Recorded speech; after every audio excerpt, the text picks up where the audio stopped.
Hello! Welcome to GPK creations. ఈ వీడియోలో మనం ముఖ్యంగా ముగ్గురు గురించి తెలుసుకుందాం. ఒకరొచ్చింది శివాజీ యొక్క వర్షన్, రెండొచ్చింది సమాజంలో ఉన్నటువంటి స్త్రీల యొక్క వర్షన్, 3 అన్వేష్, నా అన్వేష్ వర్షన్ గురించి తెలుసుకుందాం.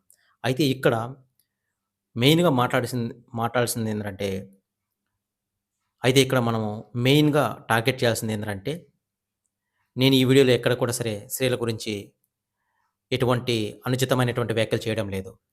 ఒక్క అన్వేషు, నెక్స్ట్ వచ్చింది శివాజీ వర్షన్ గురించి మాత్రమే మనం మాట్లాడుకుందాం. సో, శివాజీ వర్షన్ మనం ఫస్ట్ చూద్దాం. శివాజీ ఏమన్నారంటే, శివాజీ గారు, మూవీలో ఉన్నటువంటి స్త్రీలు మీరందరూ కూడా సరే మీ యొక్క వస్త్రధారణ కప్పుకుంటే మీకు అందం వస్తుందని, రెండోది స్త్రీని ఒక నేచర్‌తోనూ, ఒక అమ్మవారితోనూ పోల్చారనమాట. అది మీరు గమనించాలి. సో, మీరెప్పుడైతే వస్త్రాలు కప్పుకుంటారో అప్పుడు అందం పెరుగుతుంది అని చెప్పి అతని యొక్క మెయిన్ ఇంటెన్షన్. అయితే ఇంకొక అతను చేసినటువంటి దాంట్లో బై డిఫాల్ట్ మరిటువంటి వాటిలో మీ సామాన్లు బయట పెట్టకండి అన్నారు. సో, ఇక్కడ మహిళా సంఘాలు ఏమంటున్నాయంటే, సామాన్లు అనేది మాకు కొంచెం బాధను కలిగించింది అని మాత్రం అంటున్నారు. అయితే ఇది నెక్స్ట్ ఈ యొక్క ఎప్పుడైతే తన యొక్క మూవీ ప్రమోషన్‌లో ఈ యొక్క వ్యాఖ్యలు చేశాడో, ఆ మరుసటి రోజే గవర్నమెంట్‌లో ఏదైనా సరే బిల్లు పాస్ చేసిన తర్వాత సవరణ అనేది ఉంటుంది. అదేవిధంగా నా యొక్క నేనైతే స్టేట్మెంట్ ఇచ్చానో, దాన్ని నేను వెనక్కి తీసుకుంటున్నాను. నెక్స్ట్ అందరి యొక్క మహిళలకు సారీ అని చెప్పినారన్నమాట.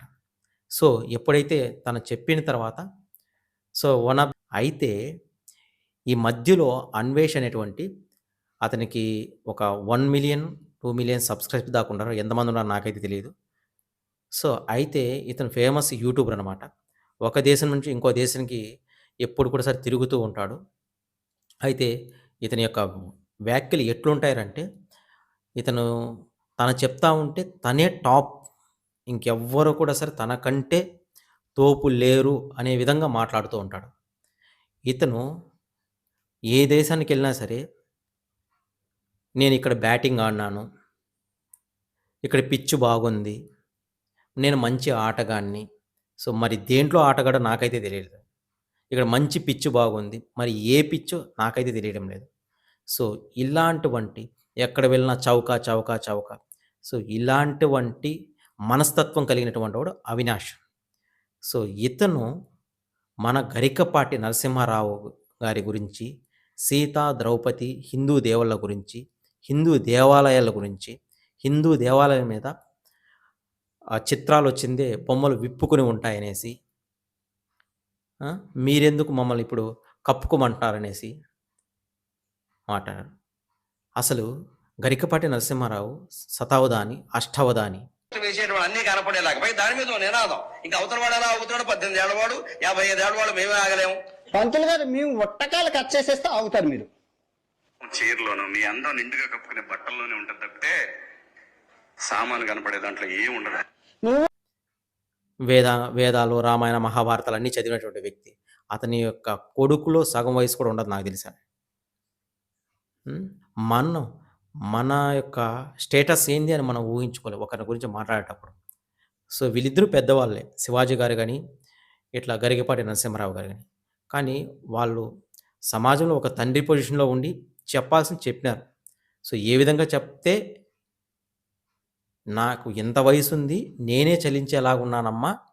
అలాంటప్పుడు యూత్ ఎలా ఉంటారు అని చెప్పినారు గరికపాటి గారు. సో, దాన్ని పాజిటివ్‌గా తీసుకోలే తప్ప కోసేయాలి. హ్మ్. ఇలాంటి అందరి మనసులో హిందువుల యొక్క మనోభావాలు దెబ్బతీసేలాగా అవినాష్ మాట్లాడాడు. అసలు హిందూ దేవుళ్ళ గురించి, హిందూ పురాణాల గురించి మాట్లాడే హక్కు, అర్హత నీకు లేదు నిజంగా చెప్పాలంటే. ఏంట్రంటే ఏదో యూట్యూబ్‌లో డబ్బులు సంపాదించుకున్నావా? నీకు వ్యూస్ వచ్చినాయి, డబ్బులొచ్చినాయి. So, be safe. ఎందుకునంటే నువ్వు ఎప్పుడైతే ఆడవారిని విప్పుకు తిరగమనేటువంటి మనస్తత్వం ఎవరిది? అవినాష్‌ది. శివాజీ అన్నగారు ఏమంటున్నారు? మీరు కప్పుకు తిరగండి. మీ అందం పెరుగుతుంది. ఒక సౌందర్యాన్ని ఆదర్శంగా తీసుకోండి. ఒక శ్రీలీలని ఆదర్శంగా తీసుకోండి. ఒక అనుష్కని ఆదర్శంగా తీసుకోండి. సో, ఈ ఆడవాళ్ళంతా కూడా సరే ఆదర్శంగా తీసుకోండి. ఇప్పుడొచ్చేటువంటి హీరోయిన్‌లందరూ. అంతేగాని మీరు ఉప్పుకి తిరగొద్దండి. మీ అందాలను బయట పెట్టకండి అనేసి ఈ యొక్క వాక్యం క్లియర్‌గా తెలియజేస్తా ఉంది. అయితే వాళ్ళ యొక్క వస్త్రధారణ మీద మనము కామెంట్ చేసేటువంటి అది మనకు ఏంటంటే చాలా సెన్సిటివ్ మ్యాటర్ అనమాట. దాని గురించి మనం ఎక్కువగా డిస్కస్ చేయకూడదు. ఇక్కడ ఇతనేందిరా అంటే హిందూ దేవుళ్ళ మీద ఇలాగ మాట్లాడడం అనేది చానా తప్పు అవినాష్. నువ్వు అనుకుంటున్నావేమో నేను ఈ దేశంలో లేను. నేనెక్కడో చేరుకొని ఏదన్నా చేయగలుగుతాననేసి. అక్కడ కూడా మా వాళ్ళే ఉన్నారు గుర్తుపెట్టుకో. గుర్తుబెట్టుకో. మనిషికి ఇండియాలో వాక్చాతుర్యం ఉంది. వాక్చాతుర్యం అంటే మాట్లాడేటువంటి స్వేచ్ఛ. సో, ఎవరైనా సరే భావాలను వ్యక్తపరచవచ్చు. అంతేగాని ఇతరుల యొక్క మనోభావాలను దెబ్బతీయకూడదు. సో, బీ కేర్‌ఫుల్ ఖబర్దార్. సరే, ఈ అవినాష్ మీద వీళ్ళు మొత్తం మీద మాట్లాడుకునేది ఏందిరా అంటే ఆడవారి గురించి. ఈ యొక్క మొత్తం మీద ఈ యొక్క సెంట్రల్ ఆఫ్ పాయింట్ ఏందంటే ఒక స్త్రీ. సో, అయితే ఇప్పుడు శివాజీ గారు తను అనుచితమైన వ్యాఖ్యలు చేసే ఉంటే, ఇప్పుడు వీళ్ళేం మాట్లాడతారో వినండి. గురించి ఏం చెప్తారు? మీ అభిప్రాయం ఏంటి ఫైనల్‌గా? శివాజన్న నువ్వు నాకు అన్న లెక్క ఏం తగ్గకు మీరు ఏం నెగిటివ్ కాలేరు సో అన్న మీరు పట్టించుకోకుర్రి ఇసాంటి వాళ్ళ గురించి అసలు కన్సిడర్ కూడా చెయ్యకుర్రి అన్న మీకు మేము ఫ్యాన్స్ ఉన్నాం మీరు చెప్పింది 100% కరెక్ట్ అన్న. రైట్. యాక్టర్ శివాజీ చేసిన కామెంట్స్ గురించి ఏం చెప్తారండి? ఎందుకంటే బట్టలు కప్పుకోండి అని చెప్పడం కూడా తప్పైపోయింది ఇవాళ రేపు. సో ఆయన యాక్టర్ శివాజీ స్టేజ్ ముఖంగా మాట్లాడుతూ హీరోయిన్స్ పద్ధతిగా బట్టలు వేసుకుంటామంటూ కూడా చెప్పడం జరిగింది. సో ఏం చెప్తారు? మరి చాలా మంది హీరోయిన్లు అనసూయ ఇలాంటి వాళ్ళు ఆపోజిట్ గా మాట్లాడతారు.